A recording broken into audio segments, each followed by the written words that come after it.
on this very special Mother's Day weekend. One day of the year set aside to honor, to show respect. Imagine being called the worst TV announcer and still having fans absolutely adore you. Sounds crazy, right? But that's exactly what happened with WWE's iconic announcer, Gorilla Monsoon. Despite being voted worst television announcer and catching heat for his clear favoritism during commentary, Gorilla remained a fan favorite. His voice and his classic catchphrases made him unforgettable. Well, here's something you don't hear every day. Despite being one of the most popular voices in wrestling history, Gorilla Monsoon was actually voted worst television announcer 6 times by readers of the Wrestling Observer newsletter between 1985 and 1995. Observer newsletter between 1985 and 1995. Yep, you read that right. 6 times. Critics weren't shy about pointing out what they didn't like. Some thought his commentary style was too repetitive, full of cliches, and just plain dull at times. Others felt he didn't always do a great job of calling the actual action in the ring. He'd sometimes question the impact of moves or miss key moments altogether, which to some took away from the excitement of the match. But probably the biggest thing fans and critics alike noticed?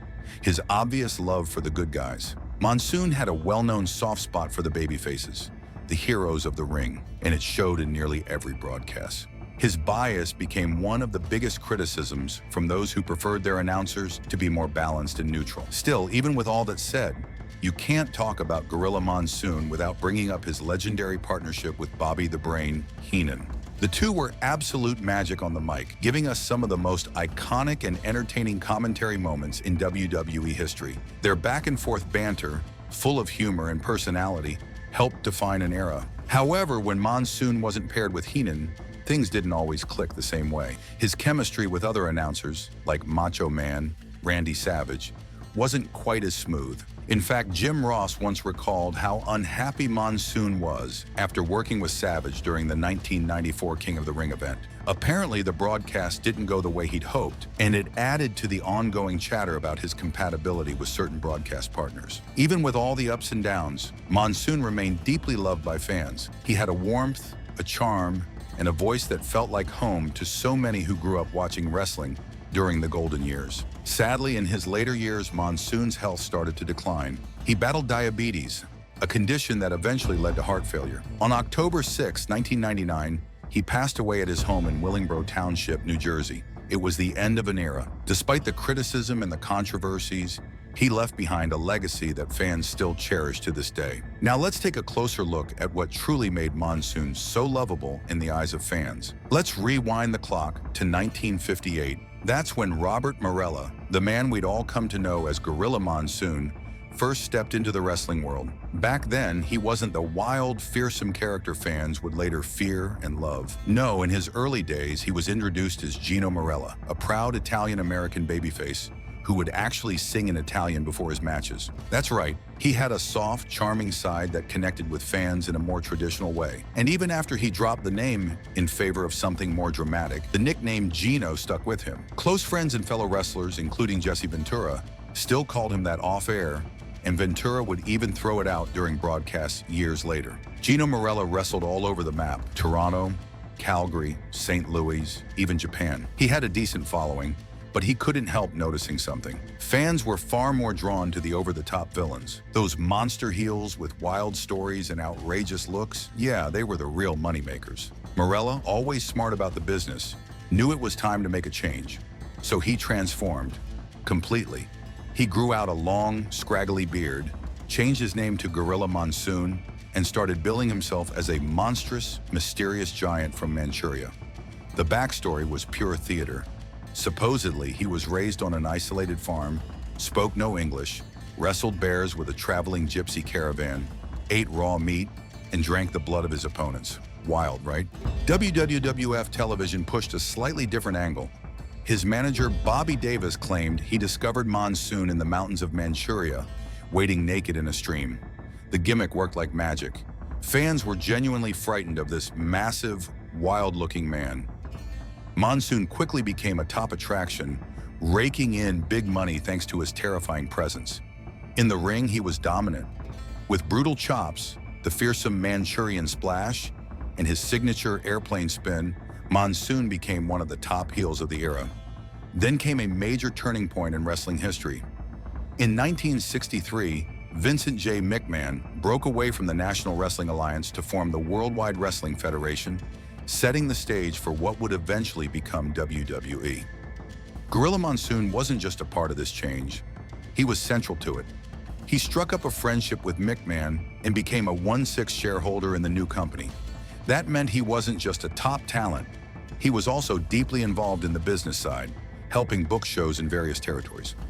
Around this time, Monsoon entered into a fierce rivalry with the WWF's beloved babyface champion, Bruno Sammartino. Their first showdown came on October 4th, 1963, at Roosevelt Stadium in Jersey City. Monsoon had earned the title shot by winning a tournament and made quick work of Killer Buddy Austin in under a minute. His match against Sammartino ended in a disqualification win for Monsoon, sparking a series of rematches, most notably at Madison Square Garden. Their battles were intense, often going the distance in 1-hour time limit draws. Despite being over 400 pounds, Monsoon had surprising agility and could hang with Sammartino in these marathon matches. And here's a wild moment that shows how real things could get. At the end of that first Jersey City match, as Monsoon was sitting on the mat, a fan, totally unplanned, jumped into the ring and smashed a wooden chair over his head. That's how real the heat was. Monsoon wasn't just a single star. He found success in tag teams too. In November 1963, he teamed up with the legendary Killer Kowalski and won the U.S. Tag Team Championship. Though they lost the belts a month later, the two reunited later in the decade to score a huge win over Sammartino and Victor Rivera in Madison Square Garden, possibly the only time the team ever lost. He later teamed with Professor Toru Tanaka in 1967. The duo had a number of big matches in the Garden, including a disqualification win over Sammartino and Spiro Azarian. Eventually, they lost a brutal Texas deathmatch rematch. That same year, Monsoon also had semi-main event matches with major stars like Bobo Brazil and Spiro Azarian. In 1968, Monsoon won the IWA World Heavyweight Championship in Australia by defeating Mario Milano. He later dropped it to Spiro Azarian, continuing a long-standing rivalry between the two. By 1969, a big shift happened. Monsoon turned face. The twist? His former nemesis, Bruno Sammartino, saved him from a vicious attack by crazy Luke Graham, who had once been Monsoon's own tag team partner. That emotional turn changed everything. Now, as a fan favorite, Monsoon became one of the most loved babyfaces of the 1970s, feuding with top heels like superstar Billy Graham. He even began speaking English as part of the character transformation.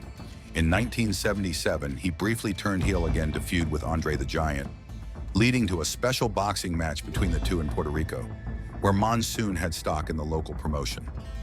Over the years, Monsoon racked up big-time wins at Madison Square Garden against names like Killer Kowalski and Ernie Ladd. And then came one of the most unforgettable moments in wrestling history. On June 1st, 1976, during a TV taping in Philadelphia, none other than boxing legend Muhammad Ali stepped into the ring. Ali, preparing for his upcoming match with Antonio Inoki, started taunting Monsoon, dancing around, throwing jabs. Monsoon didn't play along. He grabbed Ali, hit the airplane spin, and slammed him to the mat. Whether it was planned or not, Monsoon never said. "I never saw him before and haven't seen him since," he later commented. Classic Monsoon. Fans in New York loved Gorilla Monsoon. He was one of the faces of the Vincent J. McMahon era. But even legends have to pass the torch. On June 16, 1980, a young Hulk Hogan, still a heel at the time, was told by Vince McMahon Jr. to beat Monsoon in under a minute at Madison Square Garden. After the quick win, the crowd was so angry they chased Hogan outside, flipping his car. Police had to break up the riot. That's the kind of loyalty Monsoon inspired. By the early 1980s, Monsoon's time as an in-ring performer was winding down. On August 23, 1980, he put his career on the line in a match against Ken Patera. He lost and officially stepped away from full-time competition. He made a few final appearances, once in 1981 in a 6-man tag, again in 1982 filling in for Andre the Giant, and twice in 19... His final match came in Puerto Rico, where he lost to Abdullah Tamba. While the ring had made him famous, it was the microphone and his presence behind the scenes that would truly define his place in wrestling history. In the early 1980s, big changes were happening behind the curtain in the wrestling world. Vince McMahon Sr., who had long run the WWF, was starting to hand the keys to the kingdom over to his son, Vince McMahon Jr. As the transition began, the elder McMahon made a heartfelt request to his son: take care of the men who had been loyal to him, especially those who had been there through thick and thin. Gorilla Monsoon, real name Robert Marella, was one of those men. Vince Jr. kept his promise. In 1982, he purchased Monsoon shares in the company, and in return gave him something money couldn't buy: a guarantee of lifetime employment. That's how much trust and respect there was. And from that point on, Monsoon became one of Vince Jr.'s most trusted backstage figures. Around the same time, Monsoon transitioned to a new role that fans quickly came to love: commentator. He started calling matches in 1982, and just a few years later, in 1985, he was paired with the freshly retired Jesse "the Body" Ventura. That's when the magic really happened. Ventura brought the flashy, arrogant heel energy, while Monsoon was the calm, steady, pro-good guy voice of reason. Their chemistry was electric, and together they set the gold standard for wrestling commentary teams. Monsoon and Ventura called 5 of the first 6 WrestleManias together. The only one they didn't fully cover as a team was WrestleMania 2. Monsoon handled the Chicago portion, while Ventura worked the Los Angeles segment.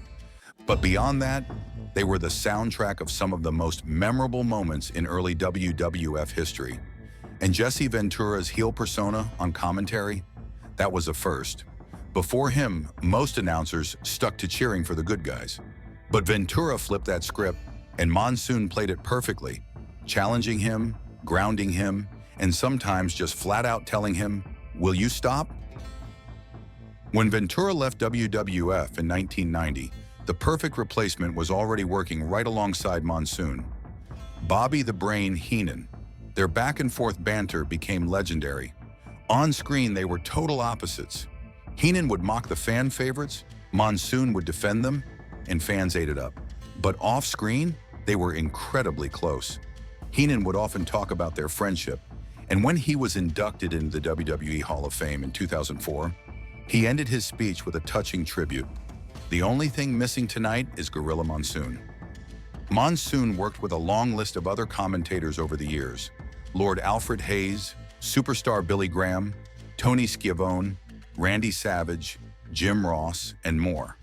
But his most iconic work was during that golden stretch in the late 80s and early 90s, when he was the main voice of major WWF programming.